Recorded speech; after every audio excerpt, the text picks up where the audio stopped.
మా latest videos కోసం మా ఈ తెలుగు న్యూస్ ఛానల్ సబ్స్క్రైబ్ చేసి గంట సింబల్ యాక్టివేట్ చేసుకోండి. రేపు శుక్రవారం రాత్రికి కలబంద మొక్కను అక్కడ పెడితే చాలు 90 నిమిషాలలో ఇల్లంతా డబ్బుతో నిండిపోతుంది. దరిద్రమంతా కూడా పోతుంది. మంచి యోగాలు కలుగుతాయి.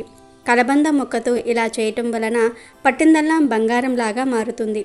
లక్ష్మీదేవి అనుగ్రహం లభిస్తుంది. ఏ పని చేసినా విజయం మిమ్మల్ని వరిస్తుంది. కాబట్టి శుక్రవారం రోజు ప్రతి ఒక్కరూ ఈ కలబంద పరిహారాన్ని చేయండి. కలబంద మొక్క గురించి మనందరికీ తెలుసు. కలబంద మొక్కలో సమస్త దేవతలు కొలువై ఉంటారు. త్రిమాతలు, త్రిమూర్తులు ఇలా అందరు దేవతలు కూడా కలబందలో కొలువై ఉంటారు. 33 కోట్ల దేవతలు నివాసం ఉండే చెట్టు కలబంద చెట్టు.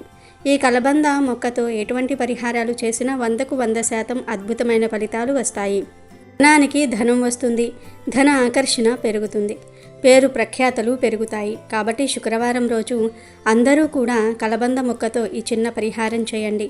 మరి ఇంతకీ శుక్రవారం రోజు కలబంద మొక్కతో ఏం చేయాలి అనే విషయాన్ని ఇప్పుడు మనం ఈ వీడియోలో వివరంగా తెలుసుకుందాము. అంతకన్నా ముందు అష్టలక్ష్ములలో ఒకరైన విద్యాలక్ష్మీదేవి మహత్యాన్ని తెలిపే పురాణ కథను విందాం. పూర్వం కోసల రాజ్యంలో దేవదత్తుడనే బ్రాహ్మణుడు ఉండేవాడు. భగవంతుడు దేవదత్తునికి అన్ని సౌఖ్యాలు ఇచ్చిన సంతానాన్ని మాత్రం ఇవ్వకపోవటంతో అందుకోసం బ్రాహ్మణుడు అనేక ప్రయత్నాలు చేశాడు. చివరికి పెద్దల సలహాలను అనుసరించి యజ్ఞం చేయాలని సంకల్పించాడు.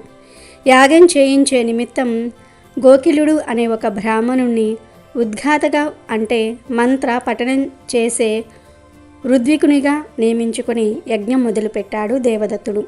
మంత్రపాఠం చేసే సమయంలో గోకిలుడికి ఉన్న శ్వాస సంబంధమైన సమస్య వల్ల మంత్రపఠన క్రమంలో దురదృష్టవశాత్తు స్వరభంగం అవుతుంది. శాస్త్రాలు తెలిసిన దేవదత్తుడికి అది విని చాలా కోపం వస్తుంది. దాంతో అతను గోకిలుడిని గద్దించి స్వరభంగం అవుతోంది తెలియటం లేదా అని కోపంగా ప్రశ్నిస్తాడు.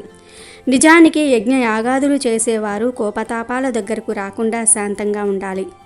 అలాంటిది యజ్ఞం చేస్తూ కూడా యజ్ఞం చేయించే తనపై దేవదత్తుడు కసురుకోవటంతో గోకిలునికి బాధ కలిగింది. యజ్ఞ దీక్షలో ఉంటూ ఉద్గాతను కసురుకున్నావు కాబట్టి నీవు చేసిన పాపానికి నీకు పుట్టబోయే కొడుకు విద్యారహితుడు మూర్ఖుడు అవుతాడు అని శపిస్తాడు. ఇక కొంతకాలానికి యజ్ఞఫలంగా దేవదత్తుడికి పుత్ర సంతానం కలుగుతుంది. అతనికి ఉదత్యుడు అని పేరు పెట్టడం జరుగుతుంది. కానీ శాపవశాన ఆ పిల్లవాడు పరమ మూర్ఖుడుగా, తెలివి తక్కువ వాడిగా, చదువు రాని వాడిగా తయారవుతాడు. దేవదత్తుడు ఎంత ప్రయత్నం చేసినా ఉపయోగం లేకపోతుంది. సాటి బ్రాహ్మణులంతా తన కుమారుడిని గురించి నానా మాటలు అంటూ ఉండటంతో విసుగు పుట్టి కొడుకును ఇంటి నుంచి తరిమివేస్తాడు దేవదత్తుడు. అపగ్రస్తుడు అయిన ఉదత్యుడు గంగా తీరంలో ఏకాకిగా తన దురవస్థకు విలపిస్తూ కాలం గడపసాగాడు. ఇంతలో ఒకరోజు నారద మహర్షి అక్కడికి వచ్చి ఉదత్యుణ్ణి చూసి జాలిపడి, నువ్వు ఒంటరిగా ఇక్కడేం చేస్తూ ఉన్నావు బాబు అని కారణం అడిగాడు. తెలివితేటలు లేని ఆ ఉదత్యుడు సరైన సమాధానం కూడా చెప్పలేకపోయాడు. అప్పుడు నారదుడే దివ్యదృష్టితో శాప విషయాన్ని తెలుసుకున్నాడు. తర్వాత నారదుడు విద్యాలక్ష్మీదేవి అనుగ్రహం ఉంటే ఈ బాలుడు తప్పక బాగుపడతాడు అని అనుకున్నాడు. ఉదత్యుడు ఇదేమీ పట్టక ఊ అని ఏడుస్తూ ఉన్నాడు. నారదునికి ఒక ఉపాయం తోచింది. ఊ బదులుగా ఏ అని ఏడిస్తే ఏకారం విద్యాలక్ష్మి బీజాక్షరం కాబట్టి ఫలితం రావచ్చు అని ఆ బాలునికి ఏ అని ఏడవమని బోధిస్తాడు. పిల్లవాడు కూడా అలాగే ఏ అని ఏడవసాగాడు. ఆ తల్లి మహిమలు అనంతరం విద్యాలక్ష్మి మహిమ వల్ల ఉదత్యుడి బుద్ధి క్రమక్రమంగా వికసించసాగింది. లోక విషయాలన్నీ క్రమంగా అతనికి తెలియసాగాయి. ఆ విషయం ఉదత్యునికి తెలియదు. ఏ కారం జపం మాత్రం అలా కొనసాగుతూనే ఉంది. ఇది ఇలా ఉండగా ఒకనాడు ఒక చిన్న లేడిపిల్ల పరిగెత్తుకుంటూ వచ్చి ఉదత్యుని ఇంట్లో దూరి దాక్కుంది. దానిని తరుముకుంటూ ఒక బోయవాడు వచ్చాడు. ఆ బోయవాడు ఉదత్యుని చూసి, అయ్యా, నువ్వు చూస్తే పాపనయ్యలాగా ఉన్నావు. నేను వేటాడుతున్న లేడి పిల్ల ఇలా వచ్చిందా? చూసావా? నిజం చెప్పు. గత 4 రోజుల నుంచి నాకు తిండి లేదు. నాకు ఈరోజు ఈ వేట దొరకపోతే నా కుటుంబం యావత్తూ ఆకలితో మాడి చావటం ఖాయం అని అన్నాడు. అప్పుడు ఉదత్యుడు ఇలా ఆలోచించాడు. లేడీ ఎక్కడ ఉందో నిజం చెప్పేస్తే బోయవాడు దాన్ని తక్షణం చంపేస్తాడు. ఒకవేళ చెప్పకపోతే బోయవాడు అతని కుటుంబం ఆకలితో అంతరిస్తారు. ఏం చేయాలి అని ఆలోచించాడు. అసత్య దోషం అంటకుండా ఏం చెప్పాలి అనుకుంటూ ఉండగా ఆ విద్యాలక్ష్మి పరిపూర్ణ అనుగ్రహం వల్ల అతని నోటి వెంట ఈ పలుకులు వచ్చాయి. ఓ బోయవాడా, చూడగలిగే శక్తి గల నా కళ్ళకు మాట్లాడే శక్తి లేదు. మాట్లాడే నా నోటికి చూడగల శక్తి లేదు. నేను ధ్యానంలో ఉన్నాను. నన్నెందుకు పదే పదే అడుగుతావు అని అన్నాడు. ఆ మాటలపై నుంచి దేవతలు సత్యం సత్యం అని ఆశీర్వదించారు. అప్పుడు దేవతలు ఉదత్యునికి సత్యవ్రతుడని పేరు పెట్టారు.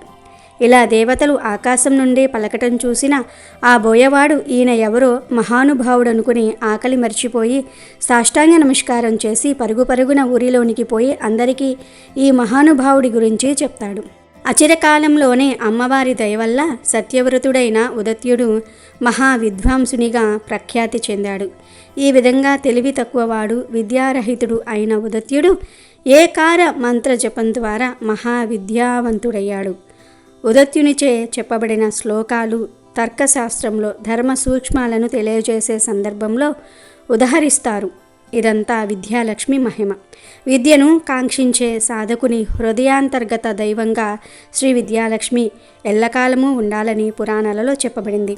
తమ పిల్లలకు తగిన విద్యాబుద్ధులు కావాలని తహతహలాడే మాతృమూర్తులు, ఎంత చదివినా మార్కులు రావటం లేదని బాధపడే విద్యార్థులు, అన్ని అర్హతలు ఉన్నా గుర్తింపు రావటం లేదని బాధపడే ఉద్యోగులు, తమ విద్యత్తును సమాజం సరిగ్గా ఉపయోగించుకోవటం లేదనుకునే కళాకారులు, శాస్త్రజ్ఞులు, విద్వాంసులు ఈ విద్యాలక్ష్మి మాతను అర్చిస్తే ఆ తల్లి అనుగ్రహం చేత వారి వారి మనోభిష్టాలను తీర్చుకోగలుగుతారు.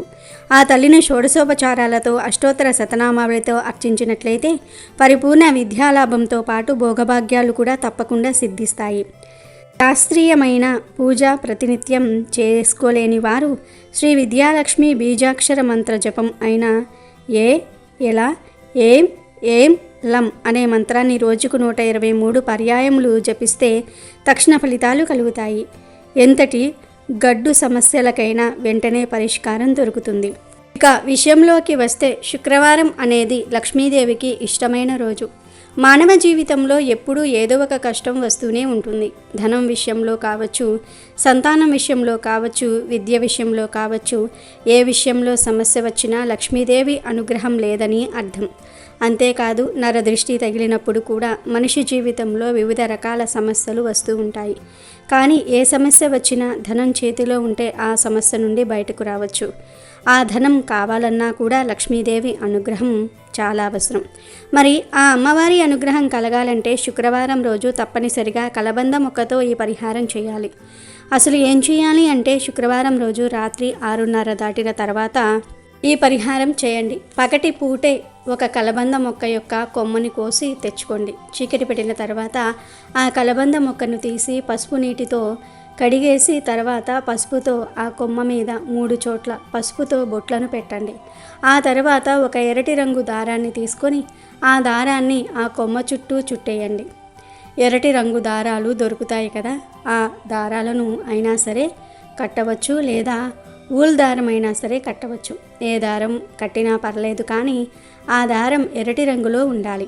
ఆ దారాన్ని కలబంద కొమ్మ చుట్టూ చుట్టే సమయంలో మీరు మీ మనసులో అమ్మవారికి మీ కోరికను చెప్పుకోండి. ముందు మీరు పూజ గదిలోనికి వెళ్ళి అక్కడ ప్రశాంతంగా కూర్చొని ఈ ప్రాసెస్ అంతా కూడా చేయండి. దారాన్ని కలబంద కొమ్మకు చుట్టే సమయంలో లక్ష్మీదేవిని మనసులో తలుచుకుని, అమ్మ లక్ష్మీదేవి, మాకు ఉన్న కష్టాలన్నీ కూడా తీరాలి, ధన సమస్యలు పోవాలి, ధన ఆకర్షణ కలగాలి, మేము కూడా అందరిలాగా ధనవంతుల్లాగా జీవించాలి అని వేడుకుంటూ ఈ పరిహారం చేస్తూ ఉన్నాం. ఈ దారంతో మా కష్టాలను ఈ కలబంద కొమ్మకు కట్టేస్తూ ఉన్నాం.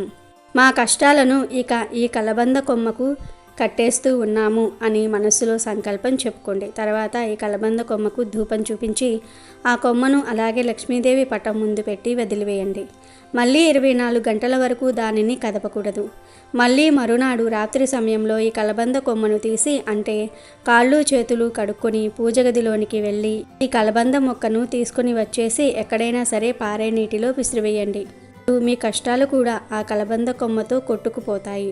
ఒకవేళ పారే నీరు లేకపోతే ఖాళీ స్థలంలో గొయ్యి తీసి పాతిపెట్టేయండి. ఇలా ఈ పరిహారం చేయటం పూర్తయిన తర్వాత 90 నిమిషాలలో ఖచ్చితంగా ఏదో ఒక అద్భుతం జరుగుతుంది. మాది గ్యారంటీ.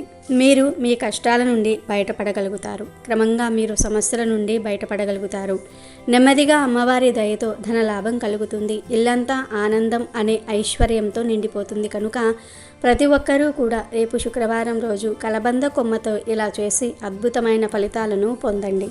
వీడియో నచ్చితే లైక్ చేయండి, షేర్ చేయండి, బట్ సబ్స్క్రైబ్ చేసుకోవడం మర్చిపోవద్దు.